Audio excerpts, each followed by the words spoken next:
Темп прироста составляет 0,4%.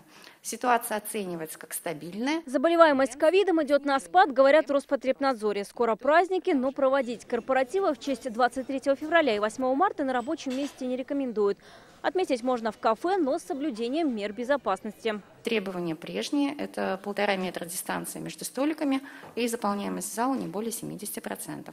Если это банкетное обслуживание, то, соответственно, на этом банкете может присутствовать только одна компания. В Татарстане от коронавируса привились более 53 тысяч человек, из них 5 тысяч за последние сутки. Среди них и председатель Госкомитета Республики по туризму Сергей Иванов. Об этом он рассказал в Инстаграм. Сейчас на стадии клинических испытаний вакцина «Спутник Лайт». Она для людей, принимающих иммуноподавляющие препараты. Понимание, что эта вакцина из себя будет представлять с точки зрения показаний к применению, будет после проведения всех клинических исследований, на основании результатов этих клинических исследований. То есть как только будет подтверждена ее клиническая эффективность и безопасность, и будет принято решение о распределении в регионы, я думаю, что Татарстан, безусловно, ее получит. Вакцинация сейчас продолжается и в Меге. В час там прививаются по 10 человек. В Минздраве говорят, предложения открыть пункты вакцинирования поступают и от других торговых центров.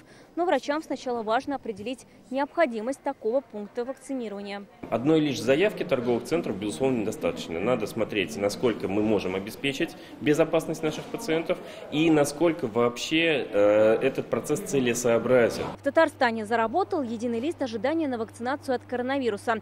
Сюда поступает информация о пациентах с единого портала госуслуг и номера 122. Скоро будут отправляться данные с республиканского портала госуслуг. Единый лист ожидания поможет избежать двойной записи. Вероника Гайнудинова, Вадим Илларионов, ТНВ, Казань. Закажи рекламу на ТНВ. Телефон в Казани 5 705 100.